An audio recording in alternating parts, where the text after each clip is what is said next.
Right now, somewhere in your body, an alarm might be going off. You won't hear it. You won't see it. But if you felt disconnected lately, isolated, unseen, your body may already be treating it like a physical threat, not a metaphorical one. A real one. That feeling has a name. Scientists call it loneliness. But your ancestors never called it anything at all. They didn't need to. For them, being alone wasn't sad. It was a death sentence. You live in a world built for solitude. You can order food without speaking to a human. You can work from a room by yourself. You can go days without real touch, real conversation, real presence. Your ancestors could not. For nearly the entire history of your species, survival depended on staying inside a tight circle of other people. Lose that circle, and you likely did not survive long enough to pass on your genes. So here is the strange part. The people who survived best were not always the strongest or the smartest. They were the ones most sensitive to disconnection. The ones who felt a jolt of discomfort the moment they drifted from the group. That discomfort kept them close. It kept them alive. And you inherited it. Your brain still runs that ancient program. When you feel lonely, you are not imagining a problem. You are receiving a signal that was built over millions of years to protect you. Consider what happens inside your body during real isolation. Your levels of cortisol, the hormone your body releases under threat, begin to rise. Your blood pressure can climb. Your immune system, which normally works to defend you, can begin to falter. Loneliness does not just feel bad. It behaves biologically like danger. The psychologist John Cacioppo spent decades studying this exact pattern. He found that chronic loneliness activates the same neural circuitry involved in physical pain. Your brain, in a very real sense, does not fully separate the ache of exclusion from the ache of injury. Being left out and being hurt can register in strikingly similar ways. Why would evolution wire you like this? Think about early human groups. A person who wandered too far from the tribe faced predators alone, gathered food alone, defended against rivals alone. The odds were brutal. So natural selection favored brains that treated separation as an emergency. Loneliness became your internal alarm system, tuned by hundreds of thousands of years of life or death consequences. Cacioppo called this the loneliness effect.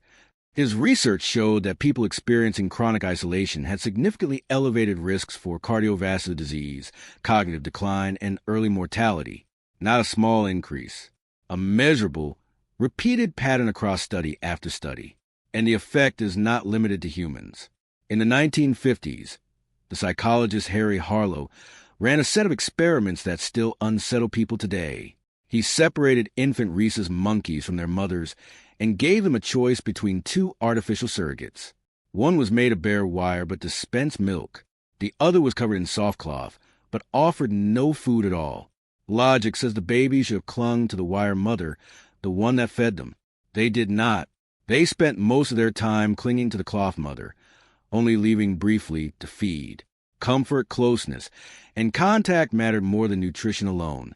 What does that tell you about your own wiring? Connection is not a bonus feature layered on top of survival. It is survival. Your nervous system does not treat isolation as an inconvenience. It treats it as a threat to be managed. The same category as hunger or cold. Here is where the story gets even stranger. You might assume loneliness is simply about how many people surround you. It is not.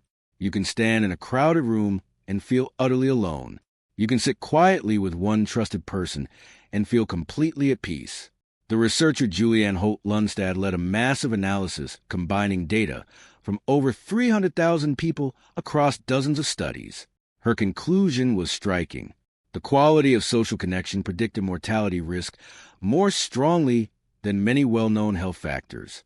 In her analysis, weak social ties carried a risk comparable to smoking several cigarettes a day.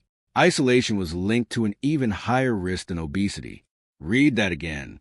Feeling disconnected can be as dangerous to your long-term health as a habit doctors have spent decades warning you about.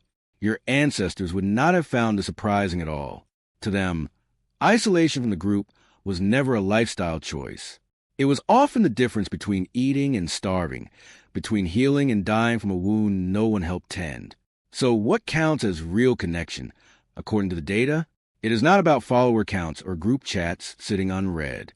Holt Lundstad's research pointed towards something simpler and older: the presence of people who know you, who would notice if you disappeared, who you could call at 3 in the morning without hesitation.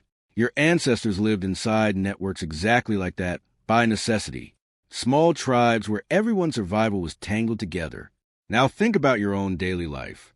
How much of your connection today happens through a screen? A notification is not the same as a hand on your shoulder. A like is not the same as someone sitting beside you in silence. Your ancient alarm system does not know the difference between digital contact and physical presence in the way you might assume. In some cases, research suggests passive scrolling through others' curated lives can deepen the exact isolation it seems to promise relief from.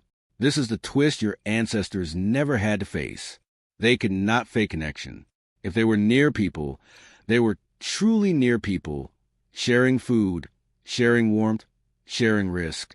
You can now surround yourself with hundreds of digital contacts and still trigger the same ancient loneliness alarm your ancestors felt while stranded on a cold, empty plane. Your body has not caught up to your century. It is still running software written for small bands of hunter-gatherers who needed each other to make it through the night. When you feel a pang of loneliness after a day of non-stop notifications, that is not weakness. That is millions of years of evolutionary programming telling you something modern life has quietly stripped away. But here's the reframe. This ancient alarm is not something to silence. It is something to listen to. Just as hunger tells you to eat, loneliness tells you to reconnect. Not scroll, not glance at a screen. Actually reconnect. Call someone. Sit across from someone. Let another person see your face while you speak, the way your ancestors did around every fire for hundreds of thousands of years. Think about how much of human history was shaped by this single need. Communities were built around it. Rituals, feasts, storytelling circles, all of it existed partly to keep the loneliness alarm quiet, to remind each person that they were seen, needed, and held inside a group. Modern life has scattered many of those structures, but the need underneath them never went away. Cassioppo's later work even suggested something hopeful. Loneliness, despite its risks, is not a fixed trait. The brain remains capable of forming new bonds at almost any age, at almost any point in life. The same wiring that makes isolation painful also makes reconnection deeply rewarding. Your nervous system rewards closeness with flood of relief, the same way it punishes distance with unease. So the next time you feel that quiet ache of disconnection, remember what it actually is. It is not a flaw in you. It is a message passed down from every ancestor who survived by staying close to others. It is proof that you were built, from the very beginning, to need people. Right now, somewhere in your body, an alarm might be going off. And maybe, for the first time, you understand exactly what it has been trying to tell you all along.